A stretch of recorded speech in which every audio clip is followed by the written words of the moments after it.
ప్రస్తుత ఆంధ్రప్రదేశ్ రాష్ట్ర ముఖ్యమంత్రి వైఎస్ జగన్మోహన్ రెడ్డి గారి గురించి ఈ వీడియోలో పూర్తిగా తెలుసుకుందాం. వీడియో చాలా ఇంట్రెస్టింగ్ ఉండబోతుంది ఫ్రెండ్స్. వీడియోని ఎక్కడ స్కిప్ చేయకండి. వైఎస్ జగన్ పూర్తి పేరు ఎడుగురి సందింటి జగన్మోహన్ రెడ్డి. ఈయన 1972 డిసెంబర్ 21న కడప జిల్లాలోని పులివెందుల్లో దివంగత ఉమ్మడి ఆంధ్రప్రదేశ్ మాజీ ముఖ్యమంత్రి వైఎస్ రాజశేఖర రెడ్డి విజయమ్మ దంపతులకు జన్మించాడు. వైఎస్ జగన్కు షర్మిల అనే ఒక చెల్లెలు కూడా ఉంది. జగన్ చిన్నప్పుడు కొద్ది రోజులు పులివెందులలో చదువుకున్నాడు. తర్వాత హైదరాబాద్ పబ్లిక్ స్కూల్లో +2 వరకు చదువుకున్నాడు. హైదరాబాద్ పబ్లిక్ స్కూల్లో చదువుతున్నప్పుడు వైఎస్ జగన్, హీరో సుమంత్ ఇద్దరు క్లాస్మేట్స్. స్కూల్లో చదువుతున్నప్పుడు ఒకరోజు వైఎస్ జగన్, సుమంత్ ఇద్దరు కూడా ఒకరోజు రాత్రి డిన్నర్ కోసం బయటకు వెళ్లారు. డిన్నర్కి వెళ్ళి చాలా లేట్గా ఇంటికి వచ్చారు. హీరో సుమంత్ ఇంట్లో ఎవరికి కూడా చెప్పకుండా వచ్చాడు. లేట్ అయింది కాబట్టి ఇంట్లో ఎవరైనా చూస్తే తిడతారని సుమంత్ గోడ దూకి ఇంట్లోకి వెళ్ళాలనుకున్నాడు. అలా సుమంత్ గోడ దూకడానికి వైఎస్ జగన్ హెల్ప్ చేస్తూ కింద నిలబడి సుమంత్ పైన పుష్ చేశాడు. సరిగ్గా అప్పుడే వీళ్ళిద్దరు గోడ దూకడం అక్కడి నాగేశ్వరరావు గారు చూసి అర్ధరాత్రి ఇంటికి రావడమే కాకుండా గోడ దూకుతున్నారా అని వీరిపై సీరియస్ అయ్యారు. 1979 నుండి 1991 వరకు వైఎస్ జగన్ హైదరాబాద్ పబ్లిక్ స్కూల్లో చదువుకున్నారు. ఈ స్కూల్లో 1st క్లాస్ నుంచి 12th క్లాస్ వరకు వైఎస్ జగన్ క్లాస్ లీడర్గా ఉంటూ టీచర్ల దగ్గర మంచి పేరు తెచ్చుకుంటూ చదువుతో ఎప్పుడు ముందుండేవాడు.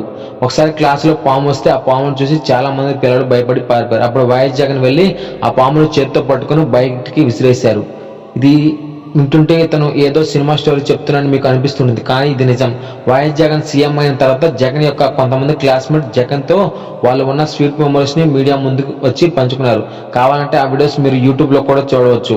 12th క్లాస్ వరకు హైదరాబాద్ పబ్లిక్ స్కూల్లో చదువుకున్న తర్వాత 1991 నుండి 90 వరకు హైదరాబాద్లో పొగ్గలకుంటలో ఉన్న ప్రగతి మహావిద్యాలయ డిగ్రీ కాలేజీలో బీకాంలో డిగ్రీని పూర్తి చేసి 1st క్లాస్లో పాస్ అయ్యారు. జగన్ కాలేజీలో చదువుతున్నప్పుడు ఇతని తండ్రి వైఎస్ రాజశేఖర రెడ్డి గారు పార్లమెంట్ ఎంపీగా పనిచేస్తూ ఉండేవారు. డిగ్రీ పూర్తయిన తర్వాత లండన్ వెళ్లి అక్కడ ఎంబీఏను పూర్తి చేశారు. ఎంబీఏ పూర్తి చేసిన తర్వాత బిజినెస్ మీద ఉన్న ఇంట్రెస్ట్తో బెంగళూరులో తన సొంత కంపెనీ స్టార్ట్ చేసి బిజినెస్ చేసేవాడు. తర్వాత తన తెలివితేటలతో భారతీయ సిమెంట్ ఫ్యాక్టరీని, సాక్షి న్యూస్ ఛానల్ని, సండూర్ జల విద్యుత్ ప్రాజెక్టును స్థాపించాడు. ఆ తర్వాత 1996 ఆగస్టు 20న పులివెందుల్లో భారతి గారిని వివాహం చేసుకున్నారు. జగన్ తండ్రి వైఎస్ రాజశేఖర రెడ్డి, భారతి గారి తల్లి సుగుణారెడ్డి ఇద్దరు ఎంపీ చదువుతున్నప్పుడు క్లాస్మేట్స్. ఆ పరిచయంతోనే భారతి గారిని వైఎస్ జగన్మోహన్ రెడ్డి గారికి ఇచ్చి పెళ్లి చేశారు. వీరికి హర్ష, వర్ష అనే ఇద్దరు కూతుళ్లు కూడా పుట్టారు. 2009లో వైఎస్ రాజశేఖర రెడ్డి హయాంలో వైఎస్ జగన్ రాజకీయాల్లోకి వచ్చారు. 2009లో జగన్ ఎలక్షన్లో కడప ఎంపీగా పార్లమెంటుకు పోటీ చేసి భారీ మెజారిటీతో ఘన విజయాన్ని సాధించారు. ఈ ఎలక్షన్లో టీడీపీ అభ్యర్థి అయిన పాలెం శ్రీకాంత్ రెడ్డిపై 180,000 కోట్లతో గెలిచారు. ఇటు ఉమ్మడి ఆంధ్రప్రదేశ్లో వైఎస్ రాజశేఖర రెడ్డి గారు ముఖ్యమంత్రిగా రెండోసారి ప్రమాణ స్వీకారం చేశారు. అటు జగన్మోహన్ రెడ్డి పార్లమెంట్లో ఎంపీగా పనిచేస్తూ పలు అభివృద్ధి పనులు చేస్తూ ప్రజానాయకుడిగా పేరు తెచ్చుకున్నారు. ఇలాంటి సమయంలో 2009 సెప్టెంబర్ 2న వైఎస్ రాజశేఖర రెడ్డి గారు హెలికాప్టర్ ప్రమాదంలో మరణించారు.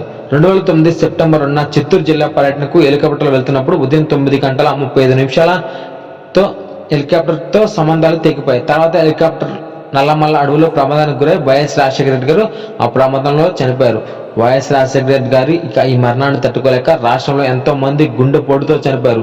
ముఖ్యమంత్రి వైఎస్ రాజశేఖర రెడ్డి గారు చనిపోవడంతో రాజ్యాంగం ప్రకారం సీఎం పదవి ఖాళీగా ఉండకూడదు కాబట్టి రోషయ్య గారిని ఆపద్ధర్మ ముఖ్యమంత్రిగా అప్పటికప్పుడు నియమించారు. ఒకవైపు వైఎస్ రాజశేఖర రెడ్డి గారి అంత్యక్రియలు జరుగుతుంటే మరోవైపు వైఎస్ జగన్మోహన్ రెడ్డి గారిని సీఎం చేయాలని చాలా మంది కాంగ్రెస్ పార్టీకి చెందిన ఎమ్మెల్యేలు, ఎంపీలు అనుకున్నారు. కొద్ది రోజుల తర్వాత రోషయ్య గారిని ఆంధ్రప్రదేశ్ ముఖ్యమంత్రిగా నియమించారు. అయితే రోషయ్య గారిని ఆ పార్టీకి చెందిన వ్యక్తులే వ్యతిరేకించారు. జగన్ ని సీఎం చేస్తారని అనుకుంటే రోషయ్య గారిని సీఎం చేశారు. ఏంటి అని చాలా మంది అప్పట్లో ప్రజలు కూడా అనుకున్నారు. తర్వాత తనపై వస్తున్న విమర్శలను తట్టుకోలేక రోషయ్య గారు తన ముఖ్యమంత్రి పదవికి రాజీనామా చేశారు. రోషయ్య రాజీనామా చేసిన తర్వాత స్పీకర్గా పనిచేసినటువంటి కిరణ్ కుమార్ రెడ్డి గారిని ముఖ్యమంత్రిగా నియమించారు. మరోవైపు జగన్ తన తండ్రి మరణాన్ని తట్టుకోలేక చనిపోయిన వారందరినీ కుటుంబాలను ఓదార్చడానికి ఓదార్పు యాత్ర చేయబోతున్నట్లు ప్రకటించారు. తండ్రి చనిపోయినప్పటి నుంచి జగన్ రోజుకు ఫేమస్ అవుతూ వస్తున్నాడు. ఈ ఓదార్పు యాత్ర చేపడితే జగన్ మరింత ఫేమస్ అయ్యే ఛాన్స్ ఉంది. ఇది గమనించిన కాంగ్రెస్ నాయకులు జగన్ ఓదార్పు యాత్రకు అడ్డుపడ్డారు. జగన్ ఓదార్పు యాత్ర చేయడానికి వీలేదని కాంగ్రెస్ నాయకులు నోటీసులు జారీ చేశారు. అయినా జగన్ వారి మాటలను లెక్క చేయకుండా 2010 ఏప్రిల్ నుండి వెస్ట్ గోదావరిలో తన ఓదార్పు యాత్రను మొదలుపెట్టాడు. ఈ ఓదార్పు యాత్రలో జగన్ కు ప్రజలు బ్రహ్మరథం పడ్డారు. జగన్ ఎక్కడికి వెళ్ళినా అతని వెంట కొన్ని వేల మంది వచ్చారు. ప్రజా నాయకుడిగా జగన్ ప్రజల్లో కలిసిపోయాడు. తర్వాత కిరణ్ కుమార్ రెడ్డి సీఎంగా ప్రమాణ స్వీకారం చేసిన 4 రోజులకే 2011 అక్టోబర్ 29న జగన్ కాంగ్రెస్ పార్టీ ఆ పార్టీ ద్వారా గెలిచిన ఎంపీ పదవికి రాజీనామా చేశారు. పార్టీకి రాజీనామా చేసిన తర్వాత అతని తండ్రి పేరు మీద రాజకీయ పార్టీని స్థాపించాలనుకున్నాడు. పార్టీ పేరును రాజన్న రాజ్యం అని పెట్టాలనుకున్నాడు. రాజన్న రాజ్యం పేరు మీద రాజకీయ పార్టీని రిజిస్టర్ చేయడానికి ఎన్నికల కమిషన్ దగ్గరికి వెళ్తే కొన్ని కారణాల వల్ల ఆ పేరును రిజెక్ట్ చేశారు. అప్పటికే తెలంగాణకు చెందిన వైఎస్ రాజశేఖర రెడ్డి అమ్మాయినైన శివకుమార్ వైఎస్ఆర్ కాంగ్రెస్ పార్టీని పేరు మీద ఒక రాజకీయ పార్టీని 2009లో ఎన్నికల కమిషన్ దగ్గర రిజిస్టర్ చేయించారు. ఈ విషయం తెలుసుకున్న జగన్ శివకుమార్ను సంపాదించి తాను ఒక కొత్త రాజకీయ పార్టీని స్థాపించాలనుకుంటున్నానని, ఆ పార్టీకి నాన్న పేరు పెట్టాలనుకుంటున్నామని, నాన్న పేరు మీద నువ్వు ఆల్రెడీ పార్టీని రిజిస్టర్ చేయించావు కాబట్టి వైఎస్ఆర్ కాంగ్రెస్ పార్టీ హక్కులు తనకు ఇవ్వమని కోరాడు. దీనిని శివకుమార్ చాలా సంతోషంగా జగన్మోహన్ రెడ్డికి వైఎస్ఆర్ కాంగ్రెస్ పార్టీ హక్కులను పూర్తిగా చేశాడు. అప్పుడు కేవలం వైఎస్ఆర్ కాంగ్రెస్ పార్టీ అని ఎన్నికల కమిషన్ దగ్గర రిజిస్టర్ అయింది. కానీ దానికి ఓ ప్రత్యేకమైన జెండా, ఆశయాల మేనిఫెస్టో ఇవన్నీ సిద్ధం కాలేదు. ఇలా 2011లో వైఎస్ఆర్ కాంగ్రెస్ పార్టీ హక్కులను సొంతం చేసుకుని తన తండ్రి పేరు మీద వైఎస్ఆర్ కాంగ్రెస్ పార్టీని 2011 మార్చి 11న ఇడుపులపాయలోని తన తండ్రి సమాధి వద్ద అఫీషియల్ గా ప్రకటించాడు. చాలా మంది ఈ పార్టీ పూర్తి పేరును వైఎస్ఆర్ రాజశేఖర రెడ్డి కాంగ్రెస్ పార్టీ అని అనుకున్నారు. కానీ వైఎస్ఆర్సీపీ పార్టీ పూర్తి పేరు యువజన శ్రామిక రైతు కాంగ్రెస్ పార్టీ. ఈ పార్టీ స్థాపించిన తర్వాత 19 మంది ఎమ్మెల్యేలు వైఎస్ఆర్ కాంగ్రెస్ పార్టీలో చేరారు. వారు మా ఎమ్మెల్యే పదవులు రాజీనామా చేసి పార్టీలో చేరడంతో ఉప ఎన్నికలు వచ్చాయి. ఈ ఉప ఎన్నికలు జగన్ 16 ఎమ్మెల్యే సీట్లు, 2 ఎంపీ సీట్లను గెలుచుకున్నాడు. పార్టీని స్థాపించిన కొద్ది రోజుల్లోనే ఇంతటి విజయాన్ని సాధించడం ఎన్టీ రామారావు గారి తర్వాత వైఎస్ జగన్ గా సాధ్యమైంది. ఈ ఉప ఎన్నికల్లో వైఎస్ జగన్ బాహుబలి లాంటి భారీ మెజారిటీతో గెలిచాడు. ఈ ఉప ఎన్నికల్లో కడప ఎంపీగా 5,45,000 ఓట్ల మెజారిటీతో గెలిచాడు. ఇంతటి భారీ విజయాన్ని సాధించి ప్రజానాయకుడిగా గొప్ప పేరు ప్రతిష్టలు తెచ్చుకున్న జగన్ ఇమేజ్ ను డ్యామేజ్ చేయడానికి అప్పటి కాంగ్రెస్ పార్టీ జగన్ పై లేనిపోని కేసులు పెట్టి జైలు పాలు చేసింది. అప్పుడు ప్రభుత్వం చాలా తెలివిగా జగన్ పై కేసులు పెట్టింది. జగన్ అక్రమాస్తుల కేసులు అంటూ పేపర్లో, టీవీలో కంటిన్యూగా న్యూస్లు వచ్చేది. అంతసేపు జగన్ అక్రమాస్తుల కేసులు అని చెప్పేవి కానీ వైఎస్ రాజశేఖర రెడ్డి అక్రమాస్తుల కేసులని ఎక్కడా కూడా చెప్పేవి కావు. వైఎస్ రాజశేఖర రెడ్డి పేరును ఎక్కడా కూడా తీసుకువచ్చేది కావు. దీనికి కారణం వైఎస్ రాజశేఖర రెడ్డి కాంగ్రెస్ పార్టీ తరఫున ముఖ్యమంత్రిగా పనిచేయడమే. ఒకవేళ వైఎస్ రాజశేఖర రెడ్డి గారి పేరును ప్రస్తావిస్తే ఆ తప్పు కాంగ్రెస్ పార్టీ చేసినట్టు అవుతుంది. అందుకే రాజశేఖర రెడ్డి గారి పేరును పక్కన పెట్టి వైఎస్ జగన్ గారిని ముఖ్య దోషిగా కోర్టులో హాజరుపరిచి జైలు పాలు చేశారు. జగన్ కేసును సిబిఐ డైరెక్టర్ జేడి లక్ష్మీనారాయణ గారు టేకప్ చేశారు. 2012 మే 27న అక్రమాస్తుల కేసులో జగన్ను సిబిఐ అరెస్ట్ చేసింది. ఈ కేసులో భాగంగా జగన్ ఒక 2 రోజులు అది ఏకంగా 16 నెలలు చెంచలగూడ జైల్లో శిక్షను అనుభవించారు. 2013 సెప్టెంబర్ 20న సిబిఐ కోర్టు కొన్ని షరతులు విధిస్తూ జగన్ కు బెయిల్ మంజూరు చేసింది. జగన్ జైల్లో ఉన్నప్పుడు ఇతని చెల్లెలు శర్మిల రాష్ట్రమంతా పర్యటించి వైఎస్ఆర్ కాంగ్రెస్ పార్టీని మరింత బలోపేతం చేశారు. ఆ టైంలో కొంతమంది రాజకీయ నాయకులు షర్మిల గారిపై అనేక విమర్శలు చేశారు. కానీ అవి ఏమీ పట్టించుకోకుండా పార్టీ కోసం పనిచేసింది. తర్వాత 2014లో తెలంగాణ, ఆంధ్రప్రదేశ్ విడిపై 2 కొత్త రాష్ట్రాలు ఏర్పడ్డాయి. చూస్తుండగానే 2014 ఎన్నికలు వచ్చాయి. ఎన్నికల్లో టీడీపీ, వైఎస్ఆర్సీపీ ముఖ్య పార్టీలుగా ఆంధ్రప్రదేశ్ ఎన్నికల్లో పోటీ చేసి కాంగ్రెస్ పార్టీ తన ప్రభావాన్ని పూర్తిగా కోల్పోయింది. ఇక పవన్ కళ్యాణ్ గారు అప్పటికే జనసేన పార్టీని స్థాపించి 2014 ఎన్నికల్లో చంద్రబాబు నాయుడుకు సపోర్ట్ చేశారు. చంద్రబాబు నాయుడు, పవన్ కళ్యాణ్, మోడీ కలిసి 2014 ఎన్నికల్లో విజయం సాధించారు. జగన్ ను అడ్డుకోవడం మాత్రం వారి వల్ల కాలేదు. ముగ్గురు ఒకవైపు, జగన్ ఒక్కడు ఒకవైపు. ఎన్నికల్లో టీడీపీ పార్టీ 117 సీట్లు గెలుచుకుంది. వైఎస్ఆర్సీపీ పార్టీ 70 ఎమ్మెల్యే సీట్లు, 9 ఎంపీ సీట్లు గెలుచుకుంది. టీడీపీ పార్టీ మొత్తం 54% ఓట్లను గెలుచుకుంది. అదే వైఎస్ఆర్సీపీ పార్టీ 43% ఓట్లను గెలుచుకుంది. అంతేకాదు తెలంగాణలో కూడా వైఎస్ఆర్సీపీ పార్టీ 3 సీట్లను గెలుచుకుంది. ఎన్నికల్లో వైఎస్ఆర్సీపీ పార్టీ 5 లక్షల మెజార్టీతో ఓడిపోయి ప్రతిపక్ష పార్టీగా అవతరించింది. ఎన్నికల్లో చంద్రబాబు నాయుడు గారు గెలవడానికి ముఖ్య కారణం అతను గతంలో ఉమ్మడి ఆంధ్రప్రదేశ్ కు ముఖ్యమంత్రిగా పనిచేయడం.